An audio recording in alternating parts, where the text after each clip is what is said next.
नमस्कार, सुस्वागतम. मी आरती गुप्ते. माझ्या चॅनेलवर तुमचं खूप खूप स्वागत. आज मी तुमच्यासमोर प्राध्यापक डॉक्टर श्रीकांत तारे यांनी लिहिलेली एक अतिशय तरल कविता सादर करत आहे. कवितेचं शीर्षक आहे निर्माल्य. 4 पत्र्यांचा आडोसा केलेल्या समोरच्या टापरीतून ती हळूवार येते. तेव्हा तरारून उठतं माझ्या अंगणातील प्राजक्ताचं झाड. तेव्हा तरारून उठतं माझ्या अंगणातील प्राजक्ताचं झाड. दावणीला बांधलेल्या वासराला सोडल्यावर थरथरावं गाईनं. दावणीला बांधलेल्या वासराला सोडल्यावर थरथरावं गाईनं. तसंच काहीसं होत असावं त्या प्राजक्ताला. तसंच काहीसं होत असावं त्या प्राजक्ताला. पायघोळ परकर सावरीत ती येते आणि हलवते झाड प्राजक्ताचं.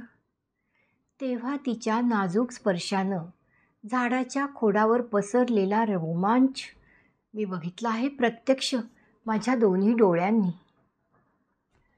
मला दारात उभा बघून संकोचाची एक किंचित झाक तिच्या डोळ्यात आणि माझ्या ओठांवर सहजच फुललेलं मधाळ स्मित बघून तिच्या नजरेतून चकाकतात 2 निरांजनं. त्या निरांजनीच्या मंद प्रकाशानं उजळून निघतात 10 दिशा आणि तो प्रकाश फिकट पडू नये म्हणून कुर्निसात करीत सूर्यही हळूच दडतो ढगामागे.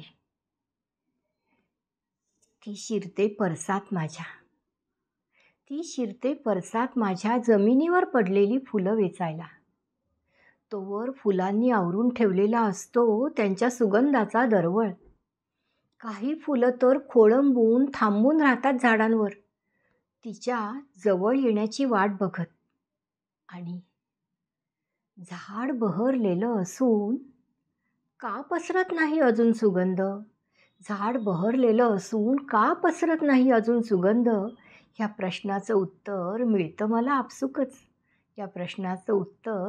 मला आपसुकच. आयुष्यातील अनमोल क्षण वेचावे तशी वेचते ती जमिनीवर पडलेल्या फुलांना. नाजूकतेनं झटकते त्यावरील माती. एखाद्या फुलावर फुंकर घालून उडवून लावते त्यावरील नकोसा कण. तेव्हा फुलांनाही वाटत असावं कृतकृत्य. झाडाला चिटकून राहिलेली काही मुजोर फुलं मात्र नंतर करीत बसतात पस्तावा तिचा हात न लागल्याचा. खोपट्यातून तिची आई हाक मारते आणि ती पळत सुटते ओचा सावरीत. तेव्हा तिच्या हातून सांडलेली काही फुलं मी घेतो उचलून आणि तीच नेऊन ठेवतो माझ्या देव्हाऱ्यात. गंमत म्हणजे त्या तेवढ्याच फुलांचं निर्माल्य झालेलं मी बघितलं